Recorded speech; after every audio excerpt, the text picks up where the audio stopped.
go ahead and get started with Jake Curtis from Cal Sports Report. Go ahead, Jake. Yeah, this is probably better meant for Bill, but does the offensive game plan have to change at all for the second half with Thibodeau playing in just the second half? He's obviously a very talented player that we'll need to be aware of.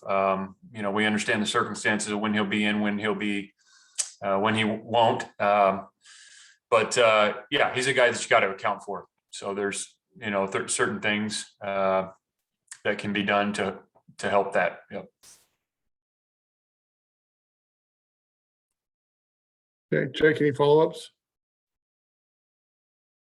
Yeah. Could you just tell me, aside from winning, what's the one or two things that you'd like to see from your team on Friday?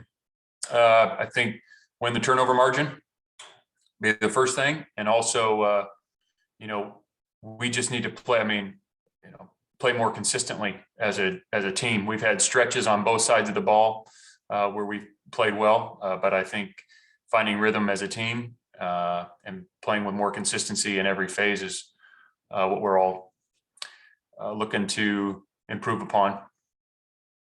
Winning the turnover battle is going to be tough with Oregon just based on their recent history. I think they lead the country in margin or something like that.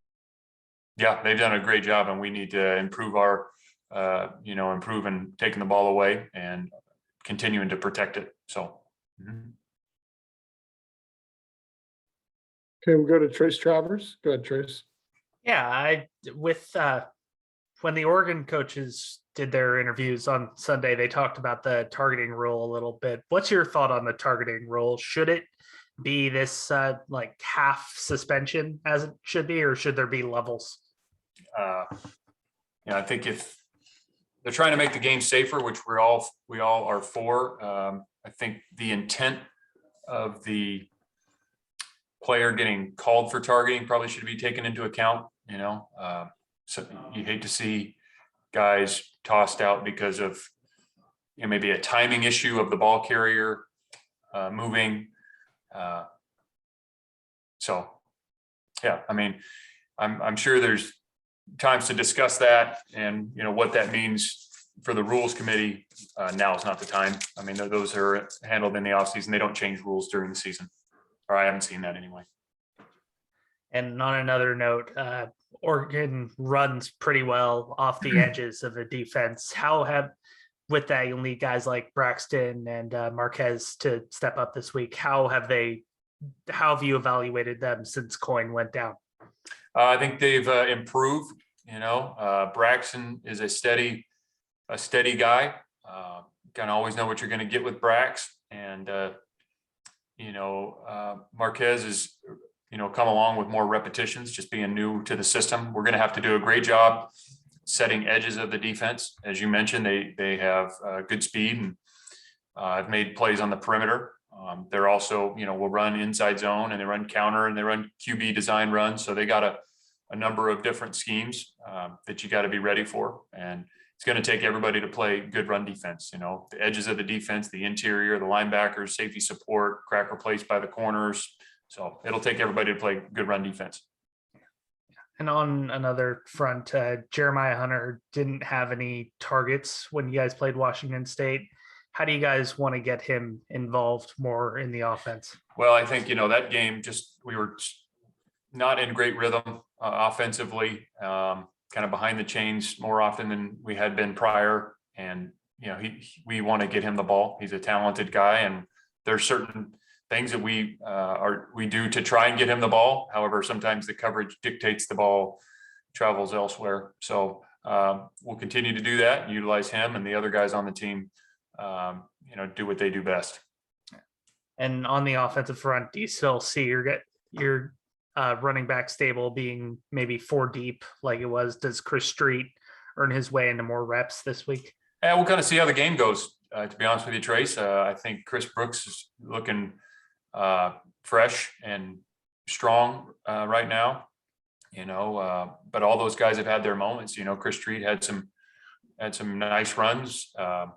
Damien's had some good moments this season. And so Marcel, also can do some things for us. So we'll kind of see how the game goes, but wouldn't be surprised if they all played, and also wouldn't be surprised if some, a couple of the guys got the lion's share.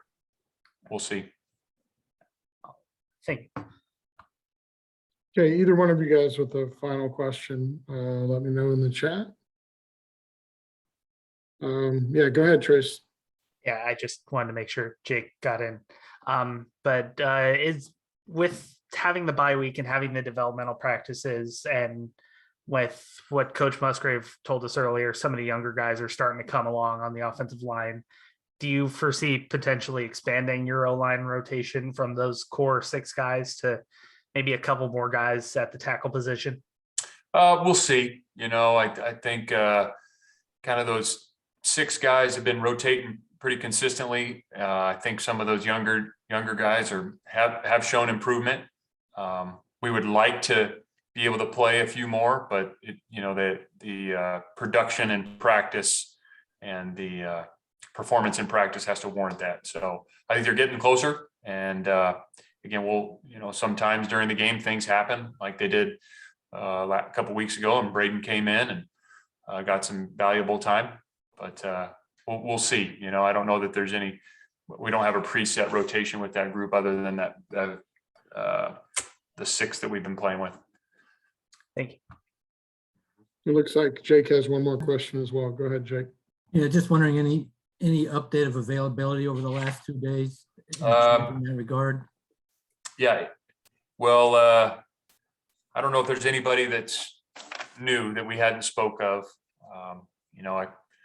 Everybody else the guys that are out for the season, we've touched on, and but everybody else, the ones we spoke of the other day, we've kind of got the same report for you.